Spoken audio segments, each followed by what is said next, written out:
Good morning बेटा। अब आगे अपना एग्जांपल है एमेंसालिज्म।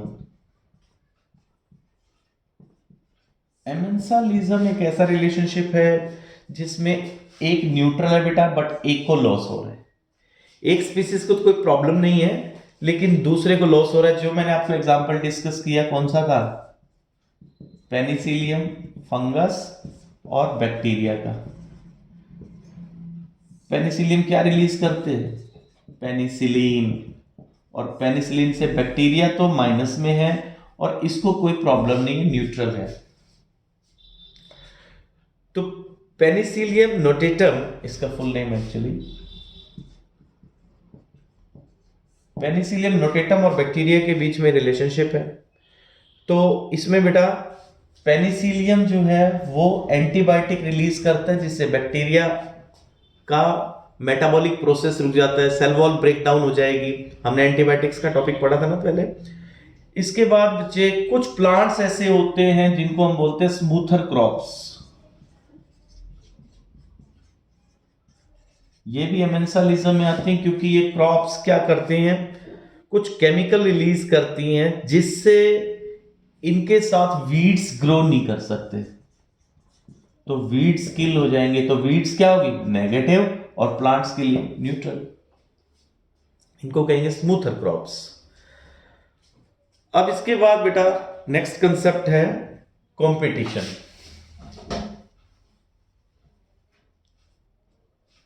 कंपटीशन कंपटीशन में क्या होता है? दोनों ही माइनस होते हैं, दोनों को लॉस है। तो it is the interaction that occurs between two or more organism when the resources are limited. Obviously जब रिसोर्सेज लिमिटेड है तभी कंपटीशन होगा। When resources are limited, there is competition. Competition दो तरह का होता है बेटा, इंट्रा स्पेसिफिक भी और इंटर स्पेसिफिक भी। इंट्रा स्पेसिफिक का मतलब सेम स्पीसीज के मेंबर्स के बीच में हो, और इंटर स्पेसिफिक का मतलब दो अलग अलग स्पीसीज के बीच में हो।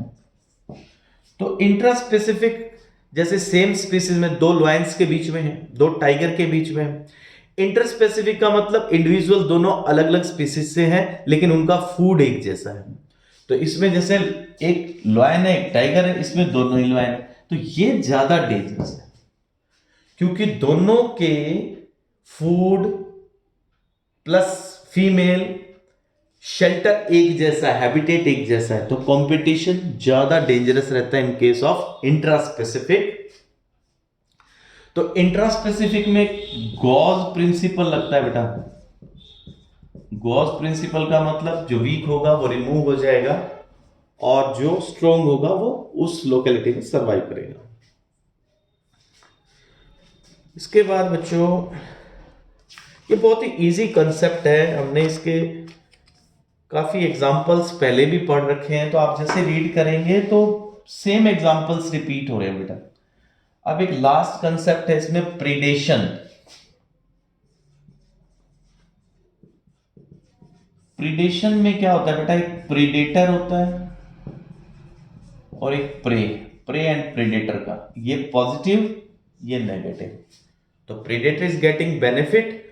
तो इसमें एनिमल्स तो हैं ही हैं, जैसे लॉयन डियर का एग्जांपल, लेकिन इसमें प्लांट्स भी हैं बेटा। प्लांट्स के ऊपर जब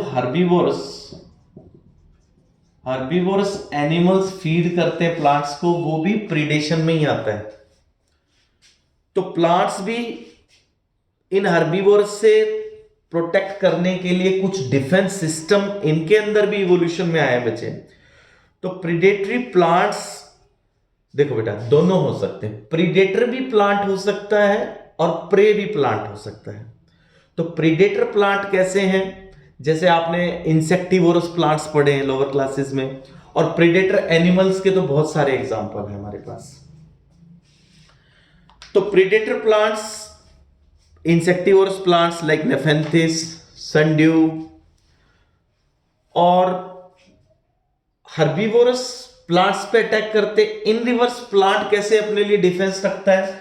जैसे अपन +1 में मॉर्फोलॉजी में कुछ एग्जांपल्स पढ़े थे बेटा, जैसे प्लांट्स के पास स्पाइन्स हैं, जैसे प्लांट्स कुछ केमिकल्स रिलीज करते हैं, वो केमिकल्स जो हैं वो हर्बीवोर्स जो हैं वो उस केमिकल के कारण प्लांट्स पे फीड नहीं कर सकते, जैसे फॉर एग्जांपल तंबाकू, जैसे फॉर एग्जांपल ओपियम। तो ये डिफेंस का सिस्टम है प्लांट्स का, जिससे वो हर्बीवोर्स से प्रोटेक्ट रहेंगे। तो यहां तक बेटा चैप्टर हो गया है। आप एनसीईआरटी में चैप्टर अंडरलाइन करेंगे, और कोई डाउट हो तो आप लाइव क्लास में पूछ लेंगे। ठीक है बेटा, thank you, have a nice day.